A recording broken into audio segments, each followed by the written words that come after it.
Olá, meu nome é Paulo Cogos e eu estou aqui gravando essa live para falar a respeito de um tema muito polêmico e não são mamilos. O tema dessa gravação é um dilema libertário que surgiu em um tópico aqui no grupo Libertarianismo, que é o seguinte: um libertário pode defender que o Estado combata crimes? Essa é uma excelente pergunta, né? Enquanto não vem os telespectadores, eu vou cantar um pouco, afinal não quero que ninguém perca aquilo que vai ser discutido nessa gravação, que é um tema extremamente importante para a ciência política libertária e para a ética. Então eu vou esperar chegar aí uns 10 telespectadores. Enquanto isso eu vou cantar. Nulla mobile, quale più malavento, muta di accento e di pensiero, sempre un amabile leggiadro in viso, impianto in riso e me sognerò. La donna è mobile, quale più malavento, muta di accento e di pensiero. Melhor interpretação que tem é do Pavarotti. Olá, Beatriz Emig, olá, Igor Tavares, salve pro pessoal de Feira de Santana, na Bahia. Ah, gente, bichinho arretado. Bom, já chegou em 6 telespectadores, vamos começar então. 8 agora. Esse vídeo fala sobre um tema interessante. É um tema muito polêmico e não são maneiros. É sobre: um libertário pode defender que o Estado combata crimes? Depende de como você interpreta semanticamente essa pergunta. É claro que nós libertários não vamos defender que o Estado ofereça saúde, porque além de todos os problemas da saúde estatal, que na verdade é doença, ele estaria roubando a população para prover esse serviço. Como são todos os serviços estatais. Qualquer coisa que o Estado dê de graça para alguém foi arrancado através de violência, de roubo de outra pessoa, né? Agora, então um libertário poderia defender que o Estado combata crimes? O Estado deveria combater o homicídio, o Estado deveria combater o estupro. Já que para combater o homicídio e o estupro o Estado vai usar recursos arrancados à força de alguém? Então depende de como você interpreta essa pergunta. Se nós vivêssemos em uma sociedade livre e alguém perguntasse: você defende que exista um Estado que combata o crime? Eu vou falar: óbvio que não. Porque o combate ao crime é uma atividade muito importante. Importante demais para ficar na mão do Estado. O Clemenceau, que era um republicano idiota, um republicano de esquerda, como todo republicano, ele dizia que a guerra é um assunto importante demais para ficar na mão dos militares. Nós poderíamos adaptar essa frase do Clemenceau, né? A defesa e a segurança são assuntos importantes demais para ficar na mão de políticos. Então, obviamente, não deveria existir um Estado, portanto, a resposta é simples. Um libertário pode defender que exista um Estado para combater o crime? Não, não pode. Por outro lado, nós vivemos em um mundo onde existe o Estado. O Estado já nos roubou, o Estado já pegou nossos impostos, o Estado já falsificou a nossa moeda. E ele se arvora em monopolista das instituições legislatórias, das instituições judiciárias e das instituições de repressão ao crime. Ele desarma a população impedindo que as pessoas façam o que elas mesmas deveriam fazer, já que defesa e segurança é responsabilidade do indivíduo. É tudo responsabilidade do indivíduo. Existia um chefe guerreiro Zulu que dizia: nós não invadimos terras, nós a tomamos daqueles que não a defendem bem. Por mais filha da mãe e psicopata que esse guerreiro seja, e se não me engano era o Chaka, ele tá certo. É de responsabilidade do indivíduo se defender. Não que você tenha direito de agredir alguém que não saiba se defender. Mas justamente o indivíduo precisa pensar na própria defesa. Ou, se ele delegar essa responsabilidade a alguém, ele está delegando a sua própria liberdade. Isso não pode acontecer. Por outro lado, aquele que tem capacidade de se defender, ele deve procurar defender os outros também. O pecado original político da humanidade foi não ter defendido as pessoas que não queriam ser subjugadas por um clã. Ou seja, foi ter subjugado alguém à força. Esse primeiro pecado moral da humanidade é a origem do Estado. Quando você subjuga alguém, agindo de forma imoral, e quando você se omite em proteger, agindo de forma anticaridosa, você está abrindo o precedente para que surja um Estado. Então, o livre mercado, ele não é mais livre a partir do momento em que você desconsidera o direito natural de um único indivíduo, deixando de fazer justiça. O mercado não deixa de ser livre quando existe o socialismo, quando existe o Estado. É quando você comete o primeiro pecado moral ali, certo? Partindo desse pressuposto, já que o Estado existe hoje, nós devemos ter em mente que o Estado é um crime E que além do Estado existem outros crimes que são cometidos por agentes particulares, os crimes comuns. Nós nunca podemos permitir isso, porque da mesma forma que o Estado surgiu quando nós permitimos que um indivíduo inocente fosse injustiçado, a expansão do Estado se dá quando nós permitimos que indivíduos inocentes continuem sendo injustiçados. O grande ponto aqui é que nós não podemos fazer uma distinção total entre o crime cometido por um agente particular e o crime cometido pelo Estado. Justamente, o Estado sobrevive da ideia errada de que ele é alguma coisa supra-humana, de que ele é alguma coisa além do próprio ser humano que está lá. Nossa, o Estado é um grupo de engenheiros sociais iluminados capazes de dirigir os rumos da civilização, de nos fornecer os bens necessários para a nossa sobrevivência, de nos proteger. Eles podem até cometer erros, mas sem eles nós não seríamos nada. Essa ideia é de onde surge a merda. Então existe o Estado, existem os criminosos, os dois são criminosos, mas é muito interessante que um combata o outro. Por exemplo, eu defendo a total abolição do crime organizado. Eu gostaria muito que alguma coisa no universo destruísse o crime organizado imediatamente, certo? Por outro lado, vamos supor que algum grupo de crime organizado comece a atacar agentes da Receita. Eu vou achar excelente. E se os agentes da Receita revidarem e matarem os bandidos do crime organizado, eu também vou achar excelente. Eu gostaria muito que eles se matassem. Da mesma forma, se eu fosse um gaulês, eu não ia torcer para as legiões do César, nem para as legiões do Pompeu. Eu ia adorar que César e Pompeu se matassem mutuamente, que o último soldado de cada um se enfiasse uma espada mutuamente e se matassem. Então, para mim, é muito interessante que o Estado combata o crime organizado, ou crime comum. Para mim, é muito interessante que um bandido comum mate um agente do Estado. Os dois são meus inimigos. Agora, se o Estado cerceia a nossa liberdade de se defender, claro que a responsabilidade de se defender é nossa, mas o Estado nos tirou os meios de defesa.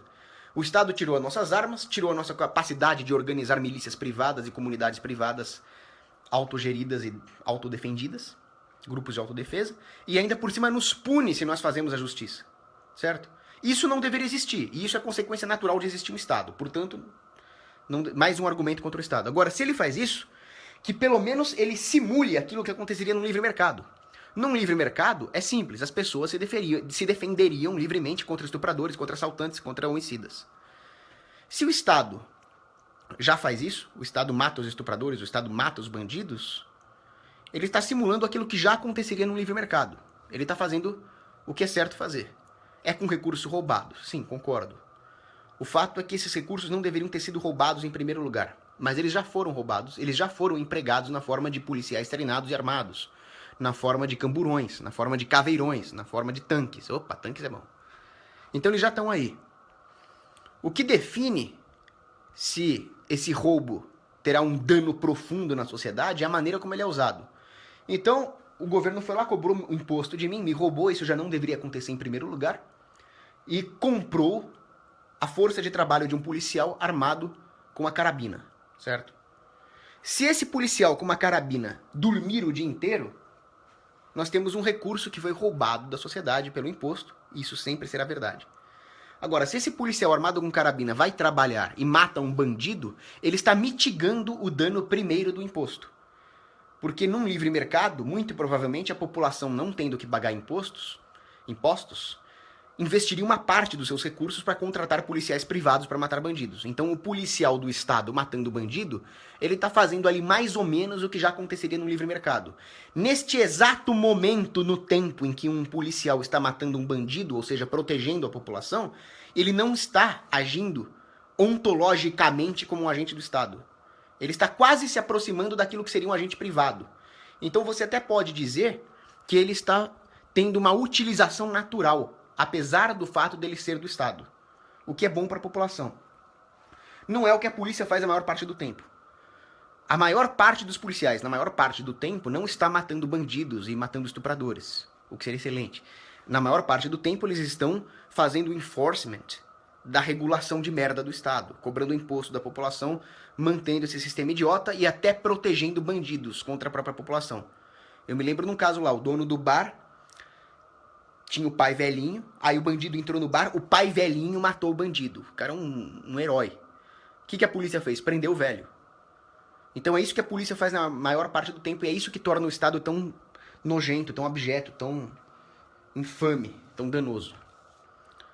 Mas a partir do momento em que algum recurso do Estado, por acaso, embora não seja o plano dos engenheiros sociais, está sendo empregado de uma maneira próxima àquela que seria natural do mercado, isso é ótimo.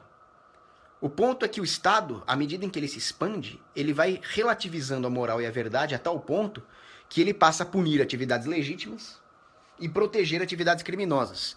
É por isso que uma organização como o PCC tem tanto poder.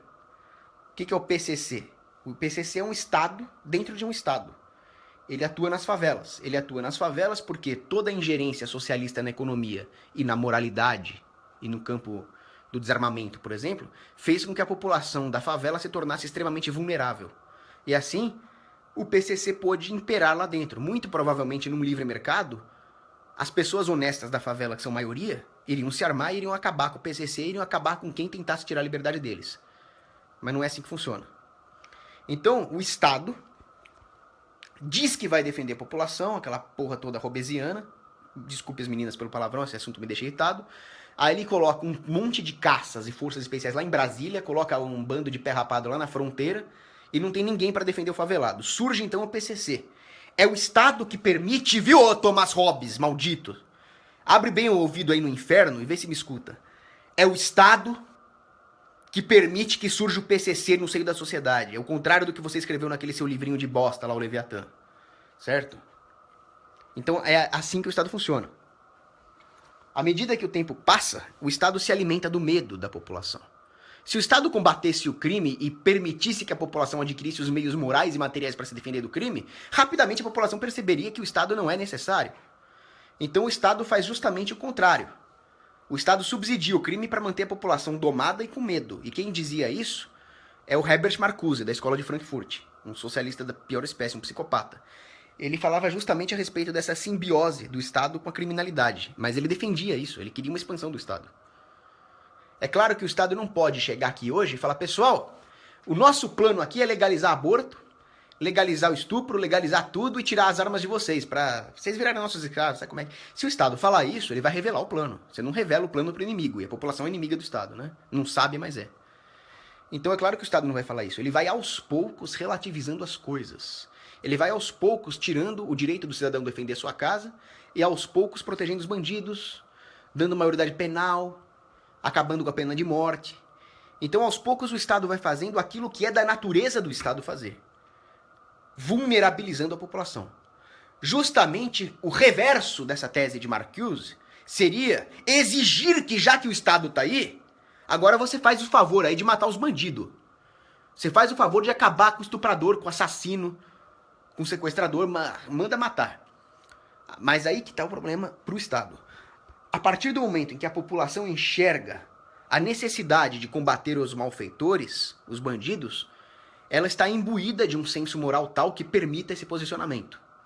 Esse senso moral da população de se proteger contra os malfeitores, uma hora vai fazer com que o povo acorde e fale, pera, mas o Estado também é um malfeitor. Esse rigor que nós temos com os bandidos nós devemos usar contra o Estado também. É aí que o Estado se ferra e a população é liberta. Por isso que o Estado procura fazer justamente o contrário.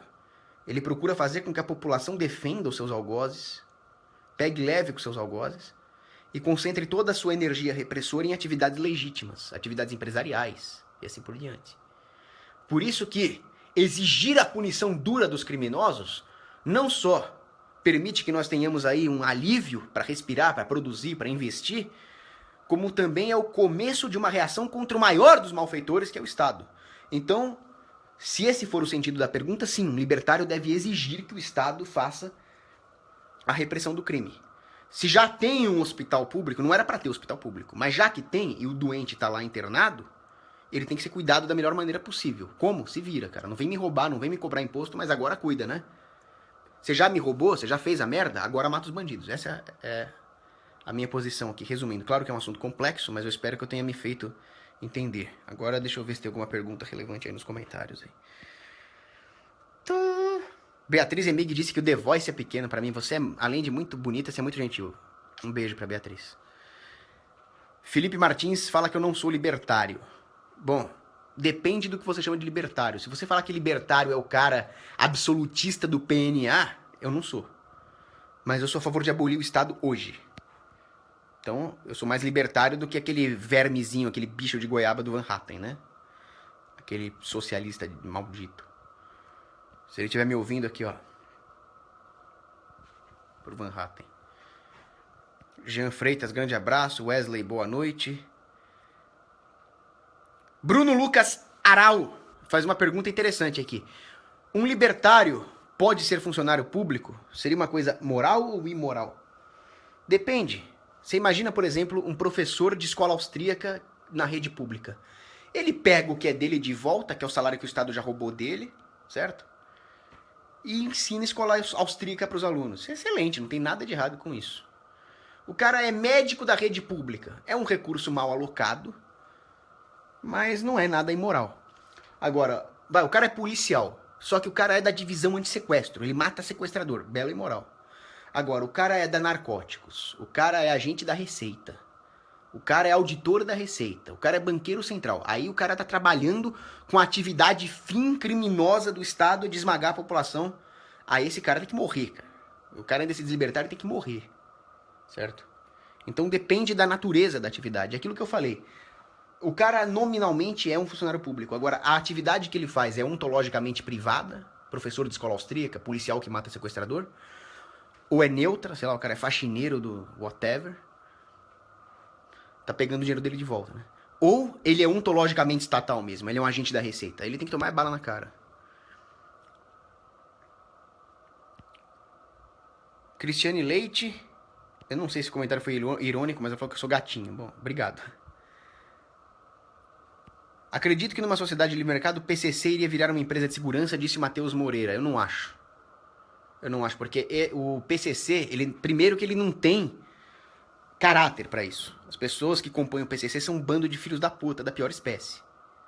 Eles seriam esmagados por empresas éticas, porque as pessoas iriam exigir, demandar no mercado empresas de segurança éticas, né? Não é como os Pinkerton. Os Pinkerton eram uma empresa de filhos da puta também. Totalmente diferente do PCC, outro tipo de criminoso, mas os Pinkerton surgiram justamente num ambiente de corporativismo, não no livre mercado.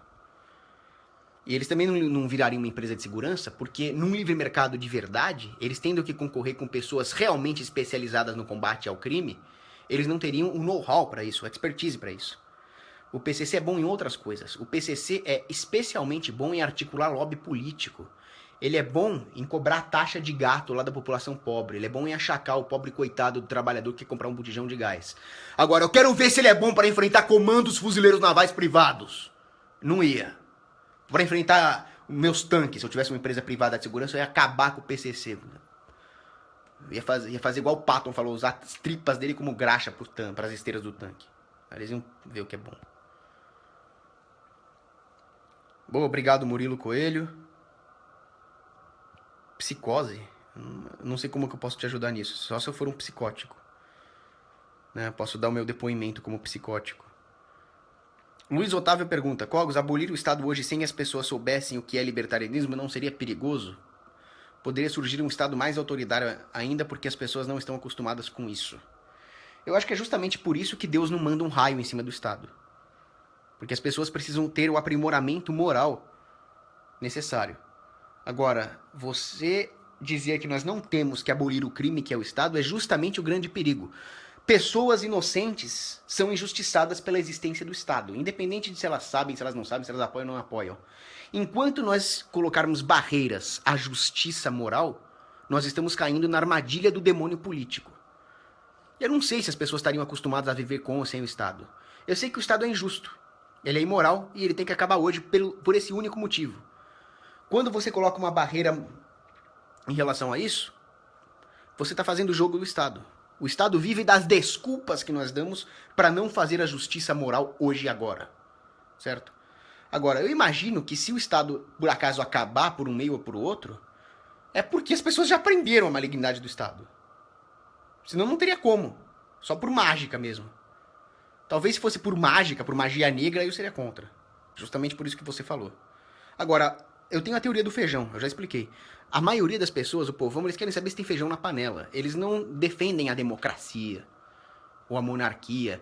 Você não vai ver o povão falando o quão moral é que esteja a linhagem da família real, Dom Orleans de Bragança ali, ou quão importante é o direito ao voto. O povão, ele tá... Você quer saber a verdade? O povão tá cagando pra isso. E fazem eles muito bem. Porque o que importa é o amor que você tem na sua família, o feijão que você tem na panela, a democracia, a Constituição, o Dom Orleans de Bragança é uma merda. Certo? Então, se você acaba com o Estado e você cria ali mecanismos de mercado para manter essa liberdade, e o povo tem feijão na panela, ótimo.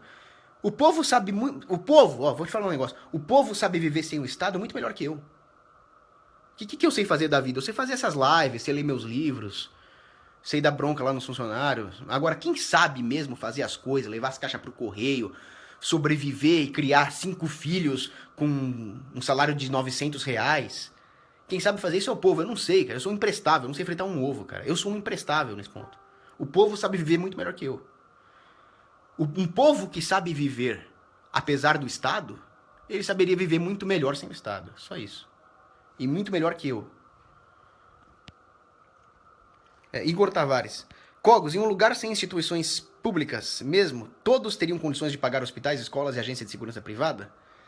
Não. Não teriam, como não tem hoje. Mas isso não seria necessário. Por quê? Os hospitais surgiram através da Igreja Católica. Porque realmente a medicina sempre foi uma coisa cara, as pessoas não tinham como pagar, então vem aquele ímpeto de caridade. À medida que o mercado progride, os bens e serviços, incluindo os bens e serviços de saúde, se tornariam mais baratos. E o povo começaria a ganhar mais. Aí aquela caridade que a Igreja Católica faz para a população, ela continua, mas a população já começa a ter poder aquisitivo para ela mesma assumir a caridade. O Estado faz o contrário. Ele tira o ímpeto de caridade de todo mundo, porque ele fala, não, pode deixar que é comigo mesmo. Aí ele dá um serviço de merda, a população morre ali, ninguém faz caridade, o povão fica pobre, é o contrário, né? Então, sem o Estado, ia ter um monte de indigente, ia ter um monte de pobre, ia ter nego morrendo sem atendimento. Por isso que nós temos que fazer a nossa parte. Você não vai assumir que é uma utopia. Só que com o Estado é pior. Ninguém tá falando que sem o Estado é um sonho, mas com o Estado é pior. Só isso. Pedro Mauadi, você salvaria o traficante ou o policial? Eu acho que eu iria ao cinema, cara. Eu ia deixar os dois. Não, aí depende da situação. Só por isso não dá pra afirmar. Vamos supor que o traficante seja um traficante de comida na Coreia do Norte e o policial é um comunista norte-coreano. É óbvio que eu salvaria o traficante de comida. O cara é um traficante de Bíblia Sagrada na Arábia Saudita e o policial é um daqueles maometanos de merda lá. Claro que eu salvaria o traficante de Bíblias. Agora, pode ser um traficante de droga, vai. O Marcus Archer tá ferido e o policial indonésio tá ferido. É claro que eu salvaria o Marcus Archer. Agora, o traficante é um cara lá do Comando Vermelho que é estuprador e assassino. E o policial é um cara que foi matar o traficante porque ele cometeu um estupro e um assassinato. Aí eu salvaria o policial. Né? Não dá pra fazer igual aqueles programinha de merda na TV que fala o traficante ou o policial. Análise moral é muito mais do que isso. Né? Agora, eu prefiro me basear, por exemplo, nos escritos de Santo Afonso Maria de Ligório do que no programa da mulher do William Bonner lá, né? Aí que tá, o Estado e a mídia que trabalha pro Estado, eles tentam simplificar coisas que são complexas. Eles tentam complicar coisas que são simples. Aí nós caímos nessas armadilhas, né? Nesses conundros aí. João Vicente, estudar em uma universidade pública e espalhar a palavra de roupa, espalhar a palavra de roupa é ótimo. É válido? Claro. Você pega o que é seu de volta, né? Aquele ordenamento natural, você usa para estudar e ainda espalha a ideia libertária. Belo e moral. Igor Tavares, em um lugar... essa aqui eu já respondi. Jean Freitas pergunta, Cogos, em uma sociedade libertária, como funcionaria a questão de julgamentos? Teria como ser usado fóruns privados? Então, a questão da justiça libertária daria 10 vídeos só para ela, né? Mas a questão toda é a seguinte. A moralidade é objetiva. Portanto, a justiça também é. O problema é que os serviços judiciários são falhos, imperfeitos e precisariam ser aperfeiçoados.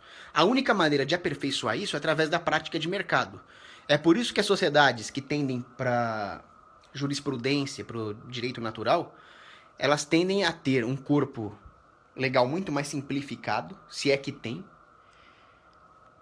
e acertar as decisões, né, usando a justiça como parâmetro, com muito mais frequência do que as sociedades positivadas. Então você pega, por exemplo, o direito consuetudinário, direito inglês, ele costumava acertar muito mais do que os romanos, que tinham corpus juris civilis, um monte de regra lá da porra, e só erravam. Então os tribunais teriam que concorrer para ser o melhor prestador da justiça objetiva. E isso só poderia acontecer num livre mercado de justiça. Como exatamente isso funcionaria? As pessoas provavelmente fariam contratos de justiça. Haveria ainda outras instituições responsáveis por julgar se esses tribunais de primeira instância estão cumprindo o contrato ou se eles estão abusando. E o contrato mesmo não seria também o parâmetro absoluto de justiça, já que os contratos podem ser mal interpretados, mal redigidos. Então todos eles teriam como parâmetro a justiça natural. É isso que tem que ter. Se você estabelece o monopólio da justiça, você já está violando, por definição, a justiça natural. Você pega, por exemplo, Santo Agostinho. Santo Agostinho falava que uma das coisas que mais gastava o tempo dele era a arbitragem de disputa judicial entre os fiéis. Por quê? Porque os fiéis confiavam em um doutor. Ele não era doutor da igreja na época, né? Mas ele era um grande conhecedor da lei moral cristã e as pessoas confiavam, portanto, no senso de justiça dele. Então ele seria aclamado pelo livre mercado de justiça, como foi, como um juiz natural, que emerge do livre mercado. Agora, nós saímos de Santo Agostinho para Dias Toffoli. Esse é o resultado do estatismo jurídico, né? Guilherme Michael Bescorovani, falei certo? Cosa Nostra, era moral ou imoral? Imoral. É claro, tem um vídeo lá da velhinha lá explicando 10 pontos de por que a máfia é menos pior que o Estado, mas continua sendo ruim. João Leite pergunta em que situações eu defendo a quebra do PNA. Em situações que for moral. Em situações que o PNA implicar em injustiça. Agora, isso sozinho daria 10 vídeos, cara. Depois eu falo disso. Renan Caldas pergunta sobre Liberland, na Europa. A iniciativa é boa. Qualquer coisa que sirva para divulgar a ideia libertária, que leve a pessoa a fazer uma pesquisa, a entrar no site do Rothbard, a entrar no site lá do Mises Institute nos Estados Unidos, é bom. Eu não acho que isso vai dar certo. Eu acho que no final vão acabar esmagando eles. Porque no final das contas, o que conta é o poder do seu canhão. Mas é a ideologia que decide para onde o canhão vai ser apontado. E Liberland, como uma forma de espalhar a ideologia, é ótimo. Eu gostei da iniciativa. E se, por acaso, e eu acho que vai acontecer, eles forem esmagados no futuro, isso pode ser encarado, de certa forma, como um martírio. E o martírio é bom, né? No próprio cristianismo, dizem que o sangue dos mártires irriga o solo que faz nascer novos fiéis. Vamos ver. Vamos rezar por Liberland, né? Renato Campos pergunta qual é o estilo musical que eu gosto. Não é um vídeo pessoal, né? Mas tá bom, eu gosto de sertanejo, modão, clássica, canto gregoriano, muita coisa, música local, típica. Liana Oliveira, comente sobre o argumento utilitário de que justnaturalismo não tem sustentação racional. Qual é a sustentação racional do utilitarismo? É mera opinião. No utilitarismo você vai maximizar algum fator, certo? Agora, por que o fator que você, utilitarista, escolheu é o melhor? Discorra sobre isso racionalmente.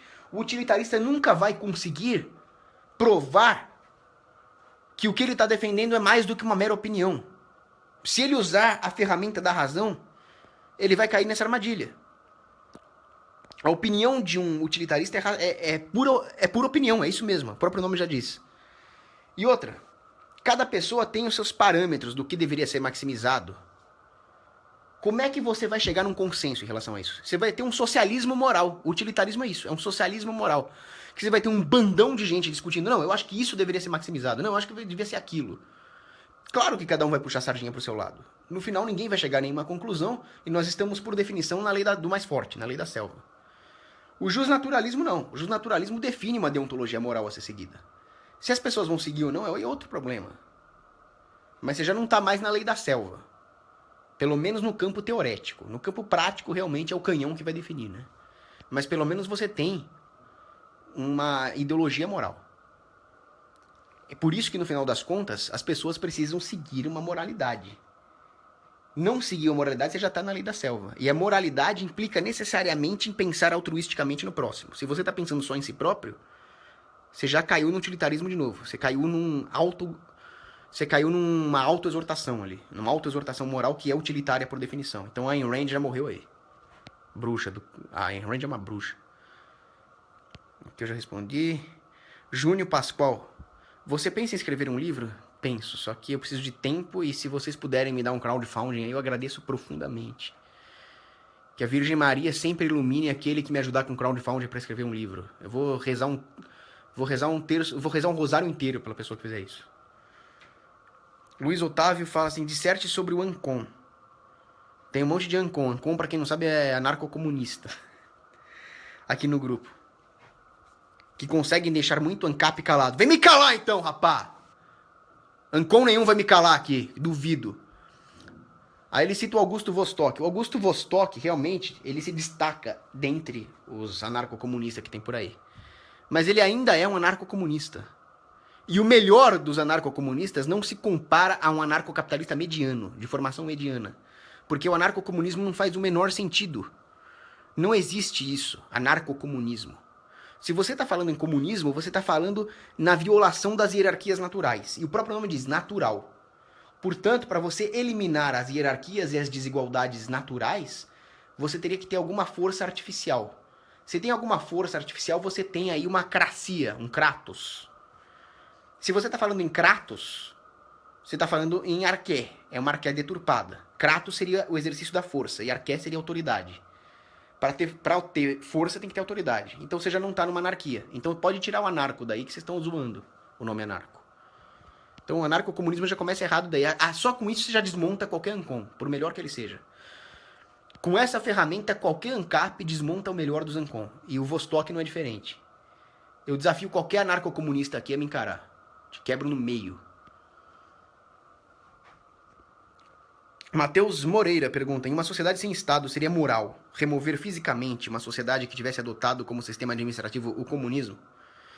Mesmo que todos aqueles tenham voluntariamente concordado, etc, etc, etc. Ó, tem um caso de 3 universitários que alugaram um apartamento e resolveram instaurar o comunismo lá dentro.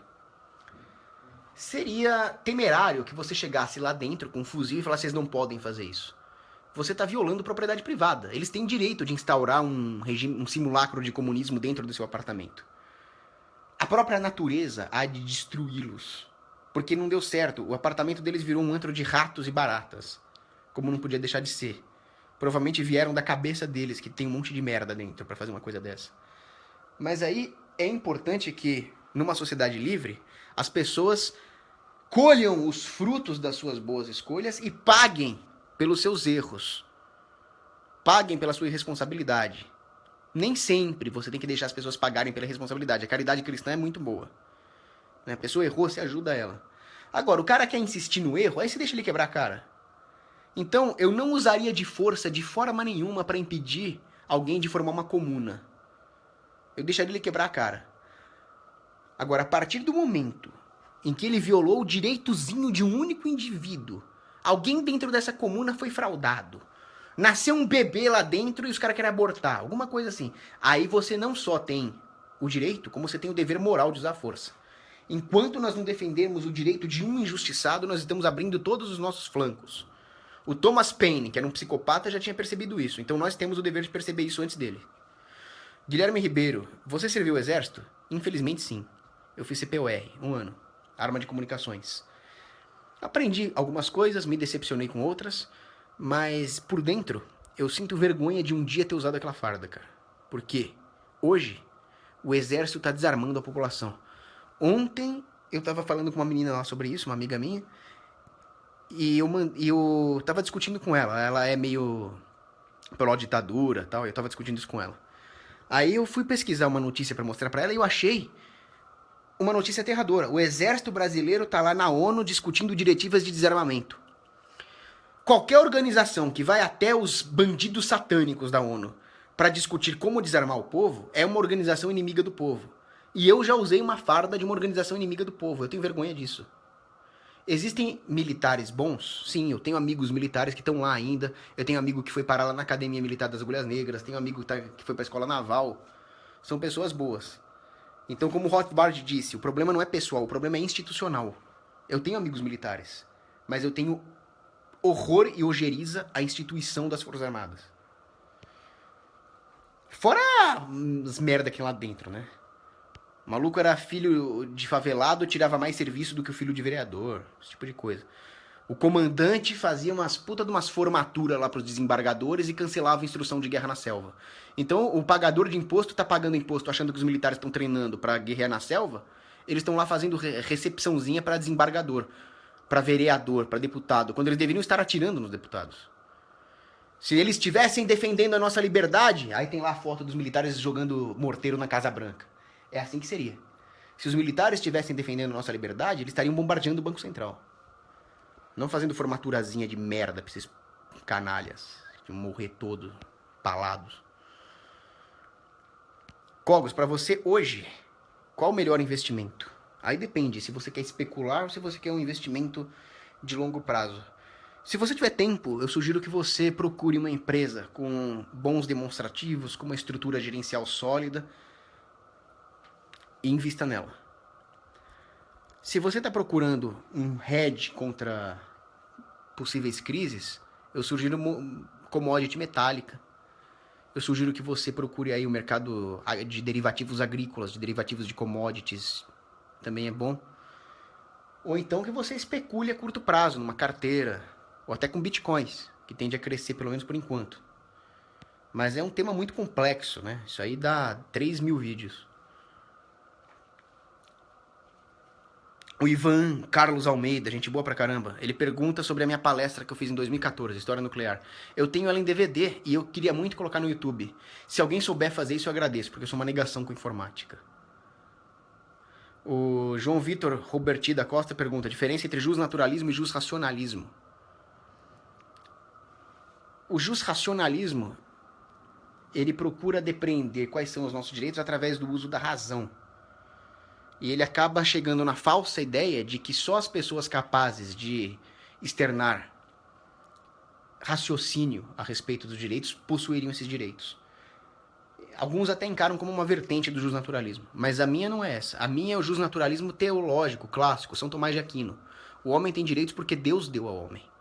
Ou se você não acredita em Deus, é da natureza do homem possuir esses direitos. Porque ele é capaz de refletir moralmente sobre isso, e se ele é retardado, sei lá, ele pertence a uma categoria ontológica de seres que têm essa capacidade moral. Agora, a verdade é essa, quando você sai de Deus, você perde tudo, cara. Você perde parâmetro moral. Por isso que eu acho que a sociedade tem que ser cristã. Você não é obrigado a ser cristão, mas as instituições morais, jurídicas da sociedade têm que ser baseadas no cristianismo. Porque é Deus que nos dá direitos, né? Eu sou teológico mesmo. Sem Deus eu nem existiria. Como é que eu vou discutir economia e moralidade sem Deus, né? O Enzo Felipe pergunta o seguinte, numa sociedade anarcocapitalista não haveria a volta do coronelismo? Se você for pensar, o coronelismo só existe porque existe o Estado. O coronelismo ele se vale justamente dos vácuos que o Estado deixa nas elites naturais locais. E numa lógica mercadológica, as elites naturais locais teriam que obrigatoriamente satisfazer a demanda do consumidor, coisa que os coronéis não fazem. Os coronéis, portanto, se valem das regulações estatais para explorar essas brechas à custa da população. Se não houvesse nem o vácuo de elite natural que o Estado causa, destruindo as aristocracias familiares, e nem as regulações que permitem essa cupinzagem aí dos coronéis, eles morreriam. Se por acaso não existisse o Getúlio Vargas e a sua legislação trabalhista, os coronéis do Nordeste que vivem da seca e da fome morreriam. Porque ia chover investimento ali no Nordeste, querendo a mão de obra barata. Os coronéis iam ser esmagados.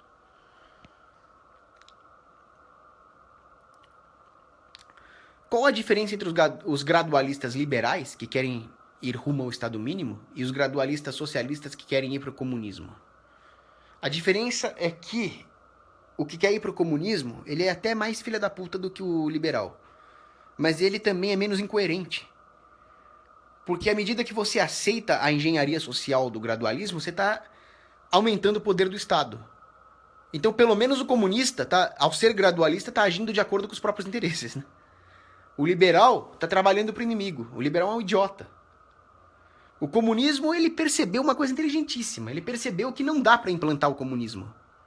Tentaram fazer isso na União Soviética e não deu certo. A lei natural que existe dentro do homem faz com que ele naturalmente resista ao comunismo. Só se você destruir a tendência do homem para a ordem natural é que você consegue isso. Isso é feito de maneira gradual, é o socialismo fabiano. Luiz Otávio, há alguma maneira de vencer a preguiça e covardia? Cara, eu tava lendo um livro exatamente sobre a questão da preguiça aqui, mas meu quarto tá muito bagunçado, agora para eu achar isso vai ser difícil. Mas ele foi escrito pelo padre Francisco Fausto. Se eu achar ele, eu te mostro aqui. É um livrinho bem pequeno chamado A Preguiça. Mas ele fala que a melhor maneira de vencer a preguiça, e eu até diria que a covardia também, é o amor. Porque o que é o amor? O amor não é um sentimento. Ah, eu amo um bolo de chocolate. Cara, isso não é amor. Amor é o dom da entrega, é o dom de si. Igual Jesus na cruz, que se entregou pela humanidade. Aquilo é amor. A hora que você entrega as suas inclinações naturais pro bem da humanidade, pro bem do próximo, para fazer o certo por amor, você vence a preguiça. Pô, eu quero ficar deitado aqui de buenas. Não, mas eu tenho que cuidar da minha família, eu preciso fazer alguma coisa pra humanidade, então vamos levantar. E a coragem também vem daí, né? Eu mesmo sou um cara preguiçoso para escrever artigo, cara, mas eu vejo que as pessoas se beneficiam com meus artigos. Eu tô lendo esse livro justamente para vencer esse meu problema, né? Não, manifestação, Thiago Whipple Chaves, não é comigo não. Se for para pegar em armas, eu tô dentro, com um tanque, mas manifestações não. Ivan Carlos Almeida, como provar que um utilitarista é um psicopata? É bem simples. É só você perguntar para ele o que ele faria com os direitos naturais de alguém no caso em que isso iria de encontro ao seu cálculo utilitário. Por definição, ele violaria. Isso faz dele um psicopata. Murilo Garcia, obrigado pelo comentário, pelo elogio. Quanto tempo você demorou para chegar a essa solidez ideológica? O problema não é chegar à solidez ideológica. O problema é sair da armadilha, da areia movediça, da lama que a escola te joga. A escola me destruiu, cara. Quando eu era molequinho, antes de entrar na escola, o meu avô me mostrou a Bíblia Sagrada. Eu discutia Platão e Aristóteles com meu avô. Claro que não profundamente, né? Mas eu discutia moralidade com ele, discutia a Bíblia com ele. Eu era monarquista, micromonarquista. A hora que eu fui pra escola, cara, foi meu maior erro. Em vez de passar a minha infância no escritório do meu avô, eu fui pra porra da escola, cara. Isso é um crime. Aí na escola zoou tudo. Aí eu virei republicano de direita, mano. Pra eu sair dessa, eu comecei a questionar algumas barbaridades que me falavam, aí eu fui caindo em alguns autores conservadores, alguns autores libertários, fui estudando, mas eu ainda me considero um verme. Imagina, você vai me... Tudo aquilo que eu tô falando de teoria moral, isso não é nada, cara. Você pega um santo doutor da igreja aqui, ó, quer ver? Deixa eu achar.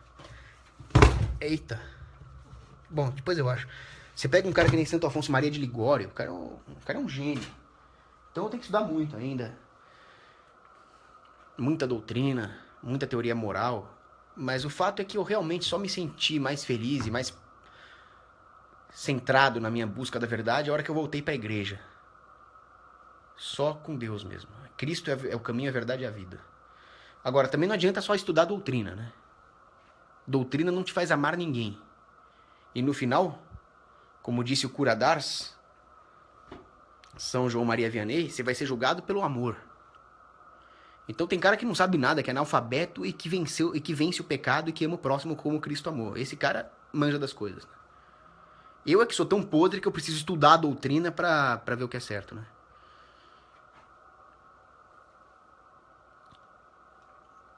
Olha só, Bruno Sluzala, como sempre, faz uma excelente pergunta aqui. Bonita homenagem ao Chapecoense. Fale sobre a feminilização do homem eurocêntrico e o caos a longo prazo que isso está causando. O Pondé falava isso. No final vai sobrar o cafajeste, o bonzinho, o garotinho bonzinho e o afeminado. Por quê? Porque a própria lógica do Estado combate as virtudes viris. As virtudes viris são extremamente necessárias para uma civilização, da mesma forma que as virtudes femininas são necessárias para uma civilização. Mas a resistência das pequenas comunidades repousa no fio do machado do homem viril. É ele que protege a família. É ele que combate o inimigo. É ele que questiona o Estado. Exemplo de homem viril, vir justus, São José. É claro, a criatura mais perfeita de todas é a Virgem Maria, que deu à luz a Jesus, etc. Mas quem é que guiava a Sagrada Família na fuga para o Egito? Quem é que trabalhava na carpintaria? Era São José. Esse é o exemplo da virtude que protegeu a Sagrada Família contra tudo e contra todos, contra Herodes. O Estado não quer que a família se proteja. O Estado não quer que a família seja autossuficiente. O Estado quer a escravização de todos. Então a primeira coisa que ele tem que combater é as virtudes viris. Então ele procura divulgar que as virtudes viris são erradas, que o homem tem que ser afeminado. Isso é um absurdo. Isso é a destruição da sociedade. E a mulher, ela quer procurar um homem que vai protegê-la. Isso é biológico, tá? Isso é biologia evolutiva. A partir do momento em que esse homem viril e justo morre, e aí fica aquele bando de cicloativista de sapatênis com aquelas garrafinhas vegano, vá a merda, cara. Aí a mulher feministona europeia, ela fala que é assim mesmo que ela quer. Não, é assim mesmo que eu quero. Só que não é isso que ela quer. Ela tá testando o homem. E o homem tá falhando no teste. Então ela vai procurar a coisa mais próxima de uma virtude viril que ela puder encontrar. Quem é que a feminista europeia achou, já que os europeus viraram esse bando de afeminados boiolados? Foi o muçulmano, o estuprador, o assassino psicopata muçulmano. Ele é viril, sem dúvida. Só que ele não tem nenhum valor moral, cara. Ele vai espancar a mulher. Ele vai arrebentar a cara da mulher, vai estuprar a mulher, vai submeter a sociedade à Sharia. Mas ele é viril. E aquele impulso biológico da mulher procura a virilidade. Agora, o cara que tem algum valor ali é um afeminado? É um carinha bonzinho? Não dá. É isso que está acontecendo com a Europa. E isso está acontecendo desde a tenra idade, na educação. O moleque que tá lá, quer brincar de luta, quer brincar de espada, quer brincar de tiro. Aí chega a filha da puta da professora e fala, não, não pode brincar de tiro. Você tem que brincar de casinha com as suas amigas. Brincar de casinha é a puta que te pariu, a sua vadia. E aí vem o Estado e proíbe arma de brinquedo, cara. Tem umas relíquias bárbaras aqui na minha gaveta. Eu tenho metralhadoras de brinquedo de quando eu era moleque. Agora os moleques não brincam mais disso. Agora eu vejo o moleque brincando de umas coisa com as meninas, cara. Não é isso. O moleque tem que brincar de tiro, o moleque tem que brincar de luta, o moleque tem que cultivar as virtudes viris desde pequeno e o Estado tá impedindo isso desde a escola. A escola é um açougue da inocência. A escola é a destruição de tudo. Escola, esta farsada, açougue da inocência, talhos de anjos, mais nada, dizia Guerra Junqueiro. Começa afeminando os moleque. Termina ensinando o moleque de 10 anos a botar camisinha. Pouca vergonha, pedófilas. Tinha que jogar uma bomba lá dentro. Nessa hora faz falta um cara do tipo do Anders Breivik. Não que eu apoie ele, né? Mas o método dele não é pra ser descartado, não. Cogos, em uma sociedade sem Estado, ANCAP, um assassinato acontece. E a suspeita é que tenha sido determinado o indivíduo e que o corpo está na propriedade dele. Como proceder? Ferindo o direito à propriedade privada e invadir? Sim, não tem outro jeito. Se por acaso ficar provada a inocência desse sujeito, sei lá, o corpo foi plantado, você indeniza ele. Agora, todos esses custos indenizatórios, etc., estariam previstos por contratos, ou então a pessoa moraria numa sociedade onde está previsto que uma polícia privada, uma autoridade legitimamente constituída, teria o direito de fazer investigações, e assim por diante. As seguradoras de segurança cobrariam mais barato de sociedades que houvesse esse tipo de contrato. Isso não seria um grande problema. Agora, se você suspeita que o cara cometeu um crime e o cara não quer deixar você investigar, o próprio fato do cara não querer deixar você investigar prova que ele é pelo menos suspeito. Aí você invade, cara. Se depois o cara for inocente, você indeniza ele. Faz parte aí dos custos. A seguradora da polícia pode pagar. Isso não é um problema. O problema é o Estado, que com mandado de segurança ele te confisca a casa. Igor Tavares, não entendi a sua pergunta. Comprar direito do agricultor. Ah, comprar direto do agricultor. São atos de resistência contra o Estado? Eu diria que quando as pessoas encontram arranjos econômicos capazes de driblar a burocracia estatal, de reduzir o número de intermediários, elas estão sim resistindo contra os Estados. Qualquer coisa, no final das contas, qualquer coisa que traga felicidade e prosperidade para qualquer pessoa inocente já é um ato de resistência contra o Estado. O Albert Camus falava, né? Torne a sua existência um ato de rebelião. Então, a partir do momento que você está fazendo um negócio com alguém sem depender do Estado, diminuindo a probabilidade de dar problema jurídico, diminuindo os custos de transação, você já está resistindo contra o Estado. O Estado é tão demoníaco que só o fato de você entrar em acordo com alguém e fazer um negócio honesto sem depender dele já é um tapa na cara dele. E fora o Estado, só tem uma outra criatura que eu conheço que se contorce de ódio quando as coisas correm bem. É o demônio. O que prova que o Estado é muito próximo do próprio demônio. Ele se contorce quando as coisas correm bem. É assustador, né, cara? O Goulart, José Felipe Goulart, nossa, tô cansado já. Qual a diferença entre você é a favor da liberação do aborto e você acha o aborto eticamente certo? Não, eu sou contra a prostituição e eu sou contra as drogas. Mas eu também sou contra proibir a prostituição e eu também sou contra proibir as drogas. Então eu sou contra moralmente. Agora o aborto é crime, o aborto é estupro.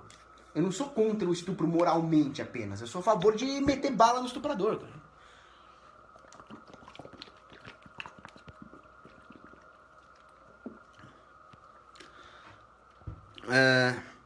Thiago Deschamps pergunta se você ia tirar com uma R15, sim.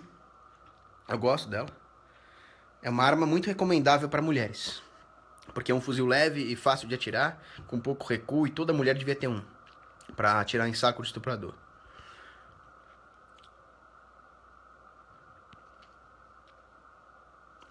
O Breno Elias Mota pergunta sobre a Islândia medieval, se ela era um bom modelo de sociedade. A Islândia medieval tinha vários problemas. Primeiro que os Althing não eram exatamente uma forma de anarcocapitalismo. Elas eram menos piores do que um corpus juris civilis, uma sociedade positivada. Mas elas deram no que deram. E os clãs impunham uma certa forma de repressão contra a soberania individual. Eles eram pagãos, eles impunham os costumes pagãos. Esse livro aqui é bom, ó. Medieval Iceland.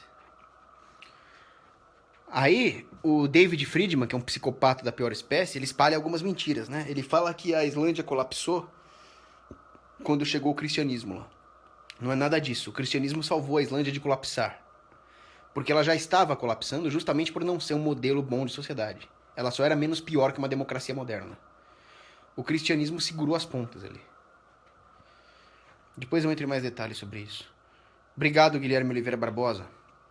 Gustavo Moraes perguntou: Olavo ou Pondé? Os dois têm os seus defeitos, mas pelo menos o Pondé não é um agente da CIA, né? Outra coisa que não me conforma, como é que o Olavo de Carvalho se diz cristão e astrólogo? Vai entender. Nossa, eu tô cansado. Deixa eu ver se tem mais alguma pergunta bem interessante aqui. Eu tô muito cansado, tem muita pergunta. Guarda aí, depois eu respondo. Grande abraço.